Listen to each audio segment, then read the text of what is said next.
হঠাৎ করেই অবসরের ঘোষণা দিলেন ভারতের জনপ্রিয় সঙ্গীত শিল্পী অরিজিৎ সিং। তবে পুরোপুরি সঙ্গীত থেকে নয়, শুধুই প্লেব্যাক থেকে।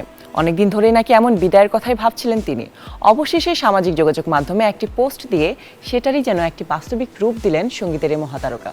জানিয়েছেন নতুন করে চলচ্চিত্রে আর কোনো গানে কণ্ঠ দেওয়ার জন্য চুক্তিবদ্ধ হবেন না। গানের জগতে অরিজিৎ সিং মানেই এক অনন্য সুরের মায়া, আবেগী কণ্ঠ, গভীর অনুভব আর অসংখ্য স্মরণীয় গান দিয়ে তিনি জয় করেছেন কোটি ভক্তের হৃদয়। বিভিন্ন ভাষার সিনেমায় তার গানের ছোঁয়া বারংবার মুগ্ধ করেছে ভক্তদের। সেই অরিজিৎ সিংই হঠাৎ সিনেমার গান থেকে অবসর নেয় হতবাক ভক্তরা।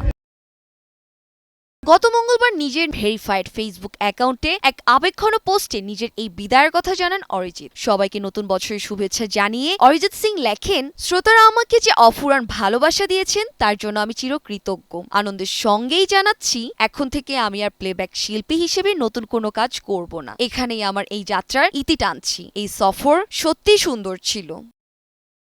জনপ্রিয়তার শীর্ষে থাকা একজন শিল্পীর এমন আকস্মিক ঘোষণায় হতভম্ব গোটা বিশ্ব। কেনই বা এমন সিদ্ধান্ত নিলেন অরিজিৎ? কেনই বা এই মন বদল? অরিজিতের এমন বিদায়ে তাই ভক্তমহলে জন্ম দিয়েছে নানা প্রশ্ন।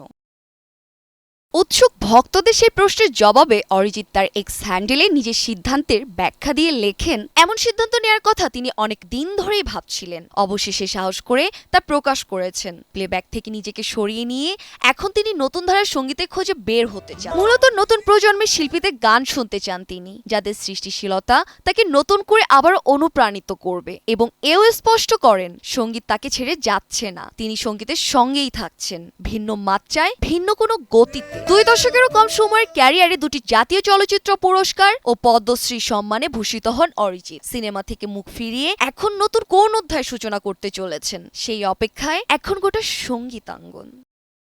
ফারিয়া চৌধুরী, ইতু, নিউজ 24।